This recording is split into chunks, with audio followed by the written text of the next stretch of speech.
Kung sa pag-aantay, diyan na tayo bumagsak, diyan na tayo malugmok, masabi niyo lang sa Kanya, Ama, hindi kita nakakalimutan.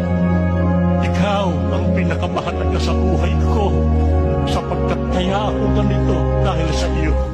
Kilala kita, at sa huling yugto ng buhay ko, pagkatapos ng mga panahong bigay mo na ikaw ang naging una sa huling pagkakataon, bago ko matulog ng mahimbing, bago ko tuluyang ipikit ang aking mga mata, ikaw na rin ang magiging huli sa puso ko, sa damdamin ko, sa isipan ko. Ikaw ang huling makikilala ko.